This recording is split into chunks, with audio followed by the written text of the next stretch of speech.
Hi everyone. Welcome to Quincey learning channel. మనకు పోస్టుల నుంచి మొత్తం 28,636 పోస్టులయితే వేకెన్సీ అయితే రిలీజ్ అయితే అవ్వడం అయితే జరిగింది. జనవరి 28కి అయితే రిలీజ్ అయింది నోటిఫికేషను. సో, మనం వన్ టైమ్ రిజిస్ట్రేషన్ ఎప్పటి నుంచి చేసుకోవచ్చు అంటే జనవరి 31 నుంచి అయితే స్టార్ట్ అవుతుంది. దానికి లాస్ట్ డేట్ వచ్చేసి ఫిబ్రవరి 14 అనమాట.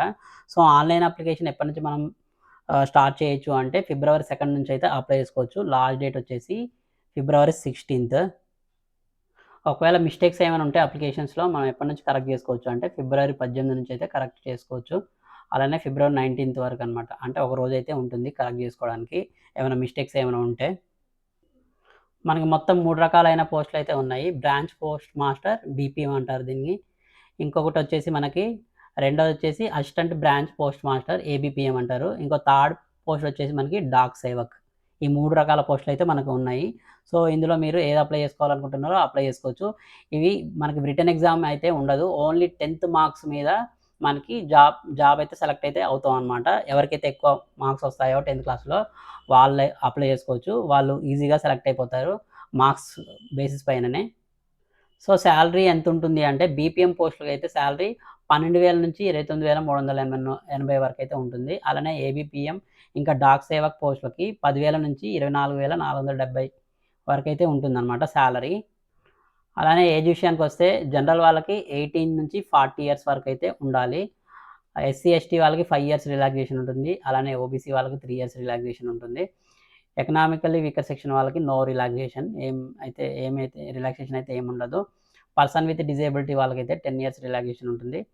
పర్సన్ విత్ డిజేబిలిటీ ఓబీసీ వాళ్ళైతే 13 ఇయర్స్ రిలాక్సేషన్. అలానే పర్సన్ విత్ డిజేబిలిటీ అయ్యుండి ఎస్సీ, ఎస్టీ వాళ్ళకైతే 15 ఇయర్స్ అయితే రిలాక్సేషన్ ఉంటుంది. క్వాలిఫికేషన్ వచ్చేసి మనం 10th కంప్లీట్ చేస్తే సరిపోతుంది. 10th మార్క్స్ బేసిస్ పైననే సెలక్షన్ అనేది ఉంటుంది. సో, మనము ఒకవేళ ఏపీలో ఉన్న, తెలంగాణలో ఉన్న అప్లై చేయాలనుకుంటే మన లోకల్ లాంగ్వేజ్ తెలుగు అనేది మ్యాండేటరీ అనమాట. సో, మనం ఈ సబ్జెక్ట్స్ అన్నీ చదివేసి ఉండాలనమాట మన స్కూలింగ్‌లో. సో, సెలక్షన్ ఎలా ఉంటుంది అంటే మనం అప్లై చేసిన తర్వాత మెరిట్ తీస్తారనమాట. సో, ఎవరికైతే 10థ్‌లో ఎక్కువ ఎక్కువ మార్క్స్ వస్తాయో ఆ మెరిట్ లిస్ట్ ప్రకారం మనకి సెలక్షన్ అనేది ఉంటుంది. ఒకవేళ మీకు మార్క్స్ లేకోకుండా ఇంకా గ్రేడ్స్ ఉన్నాయనుకోండి. ఫర్ ఎగ్జాంపుల్ గ్రేడ్స్ ఒకవేళ మీకు 10 వచ్చాయనుకోండి. సో, వాటిని మనం మార్క్స్‌లోకి కన్వర్ట్ చేయాలనమాట అప్లై చేసేటప్పుడు.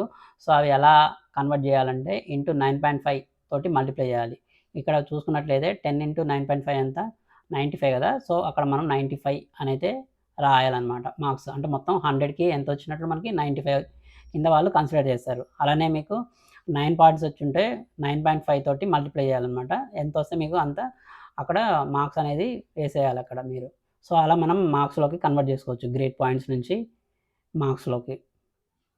ఒకవేళ మనం సెలెక్ట్ అయితే మనము సర్టిఫికేట్ వెరిఫికేషన్ అనేది ఉంటుంది. సర్టిఫికేట్ వెరిఫికేషన్ అప్పుడు మనం ఇవన్నీ తీసుకొని పోవాలనమాట. ఇవన్నీ mandatory. Mark sheet 10th mark sheet, identity proof అంటే ఆధార్ కార్డ్ అన్నా, లేకపోతే పాన్ కార్డ్ మీ దగ్గర ఏదుంటే అది. అలానే ఒకవేళ ఎస్సీ, ఎస్టీ వాళ్ళు క్యాస్ట్ సర్టిఫికేట్ ఏమైనా ఉంటే క్యాస్ట్ సర్టిఫికేట్ తీసుకొని వెళ్ళొచ్చు.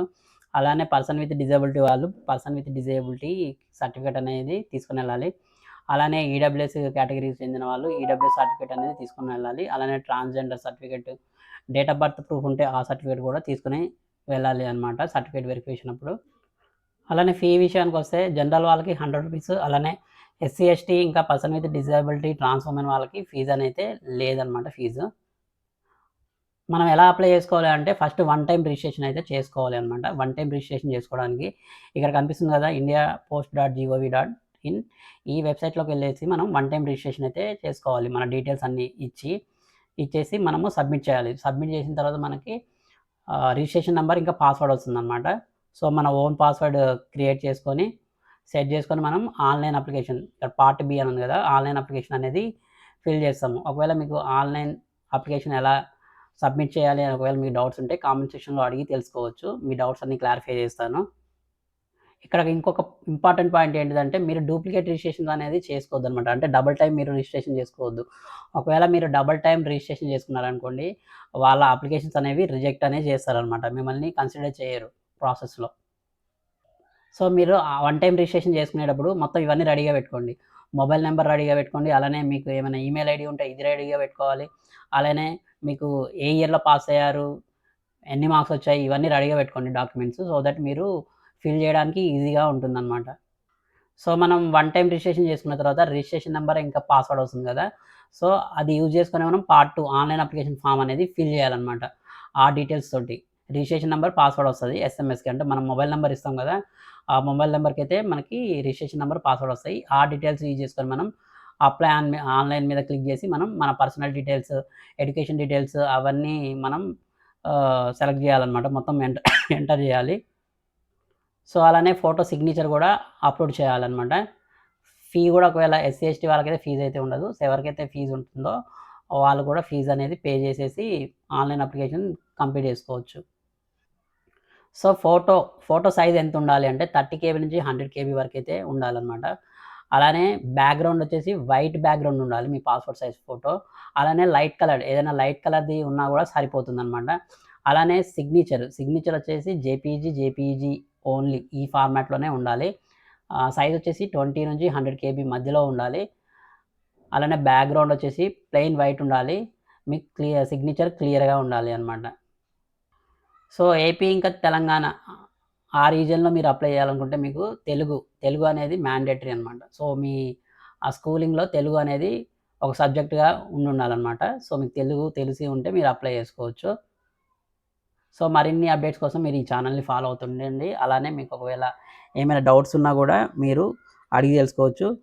అలానే మీకు డైలీ లేటెస్ట్ జాబ్ అప్డేట్స్ కోసం ఈ ఛానెల్‌ని ఫాలో అవ్వండి. అలానే ఎవరైతే కాంపిటేటివ్ ఎగ్జామ్‌కి ప్రిపేర్ అవుతున్నారో వాళ్ళ కోసం గూడా ఫ్రీగా ఈ ఛానెల్‌లో ప్లేలిస్ట్‌కి వెళ్తే మీరు రీజనింగ్ అండ్ మ్యాథ్స్ వీడియోస్ కూడా చూడొచ్చు. అలాగే నేను వీడియో అప్‌లోడ్ చేసిన వెంటనే మీకు అప్డేట్ రావాలి అనుకుంటే బెల్ సింబల్ మీద క్లిక్ చేయండి. సో దట్ మీకు నేను వీడియో చేసిన వెంటనే మీరు చూడొచ్చు. Thank you.